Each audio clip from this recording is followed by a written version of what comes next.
I'd like to start out this morning with a story. Clifford was leaning against the fence, enjoying a beautiful view from the top of the Grand Canyon, when the wooden posts suddenly ripped from their cement moorings.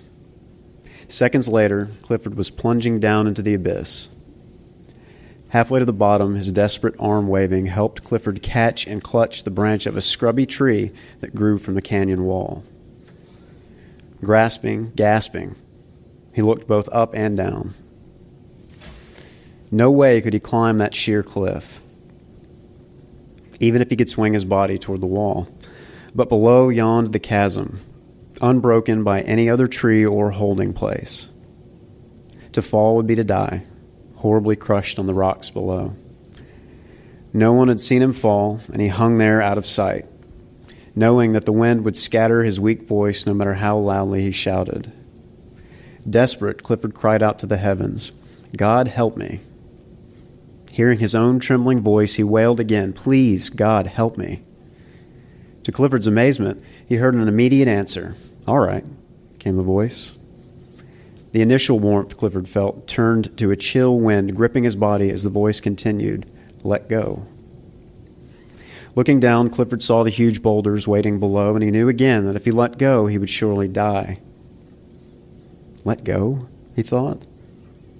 "But God, you don't understand," he yelled up. "I'm too far up. I'll let go," the voice repeated. Silence filled the canyon.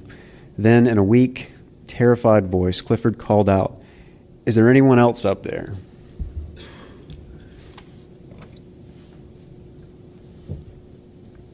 And that's what I think about when we consider letting go. It's really tough to do. It's almost like one of those things that needs to happen over and over and over again. Paul's words from our reading today are potent and profound. Love does no wrong to a neighbor, therefore love is the fulfilling of the law. It's almost as though he says, when in doubt, refer back to love. Period. That's it. What would love call us to do in any given situation? Anything we might set ourselves to do. I've experienced two kinds of love in life. One is gift love, or unconditional love. It's the type of love that we find when we meet some loving higher power that we may or may not understand, but accepts us just as we are. We take joy in the opportunity to be in relationship with other people and to love others just for the sake of it, just because we're here. We're all people. Need love is grasping. It seeks to possess or own, manipulate or control. It clings. It is the opposite of gift love because gift love first, foremost, and always desires the best of all things for its beloved.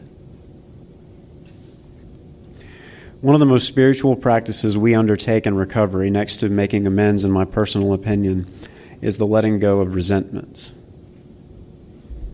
Oftentimes when we talk about such things in meetings or other places, a collective groan rumbles out. And rightfully so.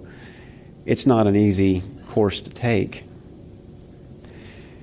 We're lucky in recovery because in our fourth step, when we take our inventory, we have the opportunity to make use of something we call the fourth step resentment prayer. It's different forms of it depending on who you ask. But the basis of it is this.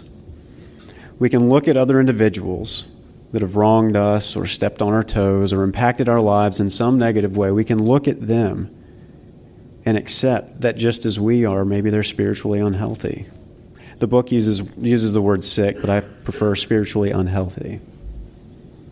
So the prayer would read something like, perhaps this individual is spiritually unhealthy. Please save me from being angry. Thy will be done.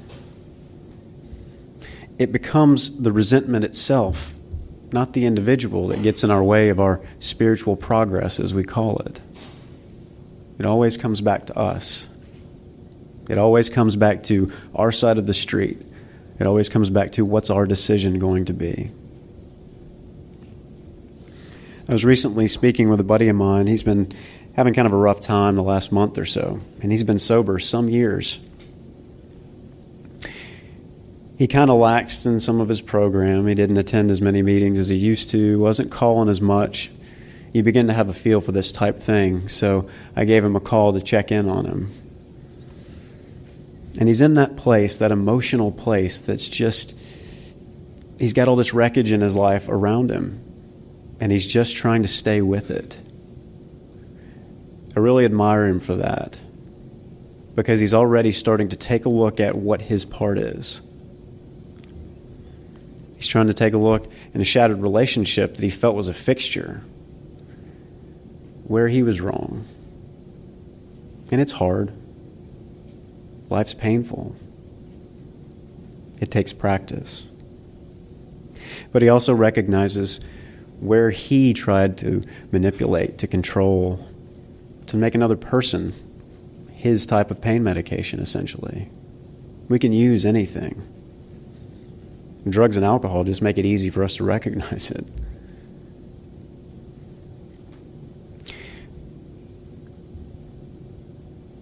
So when thinking about this, I think about faith. The opposite of control, clinging. And I was reading in a book written by Lamont Satterley, a hospice chaplain, family therapist, worked for decades in hospice. Hospice is where they offer palliative care for end of life. I believe it's usually about 6 months or less is usually the term that they give patients that they take care of. Very sacred work. Lamont Satterley has his own take on faith, but he uses it in the context of a death experience and what we might experience as an individual on that path. And we in recovery might understand something about death. It feels like dying to make such a change that's so drastic, it seems. But here's what Lamont says about faith. Faith is trusting that ultimately everything will be all right. It is believing that the arms of love will hold us when everyone else has had to let go. Such faith does not come from what we intellectually know, but rather it emerges from a profound assurance and a power beyond ourselves. It rests in our heart and not in our head.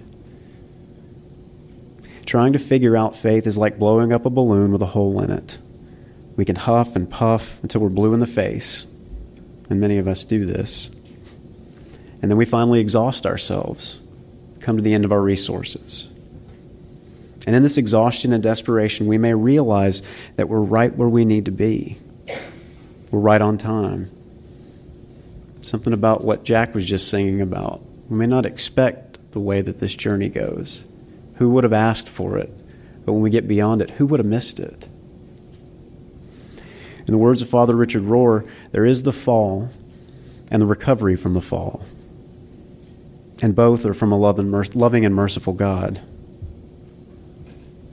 If we find it hard to let go, some of us who struggle with addiction have learned that God has a way of providing us with life experiences that we simply cannot manage on our own. And in the aftermath, grace is there waiting for us. One of the greatest illusions that we seem to contend with as human beings is the illusion of control. It's difficult to take our hands off the wheel, letting go. Sometimes the word yuck comes to mind.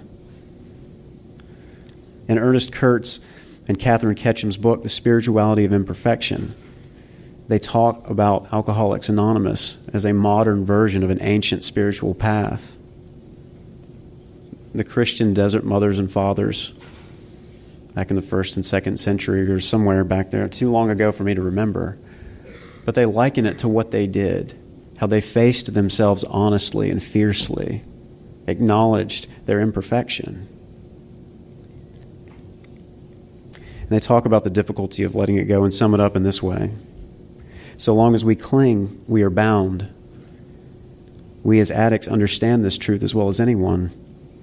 It is the essence of addiction to cling to some fixed, repetitious, once meaningful, but now self-destructive pattern. We here let go of the bottle, the pills, power, pride, people, relationships, jobs, whatever it may be. Let go and you shall be free. And still we beg, please, anything but that. Take anything but that. Letting go isn't so much about setting something down as it is allowing the chains that bind us to fall away. And we need help with this because we can find a strange comfort and attachment to our bonds. My father worked as a prison chaplain years ago when I was a teenager growing up in Georgia. And he would talk about the men that he worked with. Many of them have been incarcerated for a number of years, some of them decades. And there were several accounts where at the end of their sentence, these men would do whatever they could to break the rules so that they could stay in prison. And I remember being a teenager, not making sense to me at all. But he explained it to me this way. When you can become so comfortable to some kind of predictability, or at least that you think is predictable, even misery can be comfortable. I think perhaps a lot of us can understand that. I know that I can. It seems that misery, we can trade true freedom for what appears to be at least predictable. We crave release, but we refuse to release, to surrender. This surrender is a giving to a situation, a relationship, life itself. It's not a giving up. Giving up is what we do when we return to those familiar forms of pain medication that enslave us. That's giving up. Theologian Mary Reuter puts it this way. First, we need to become detached from material gain. Second, from self-importance. And third, from the urge to dominate others. Only through this process of stripping away these attachments can we lay claim to spiritual progress. For those of us who have experienced what the big book of AA related when it said alcohol was but a symptom, we understand that the object of our obsession and attachment isn't the focal point. It's the very act of attaching that stymies our spiritual progress. And so we're well served to realize that resides within us. That way of attaching out of desperation, out of pain. As Father Rohr says in his book, Breathing Underwater, we have been graced for a truly sweet surrender. If we can radically accept being radically accepted for nothing at all, just being here. And he ends his chapter on AA, step 3, with a remark from St. Francis. When the heart is pure, love responds to love alone and has little to do with duty, obligation, requirement, or heroic perfection of any kind. It's easy to surrender when we know that nothing but love and mercy is on the other side.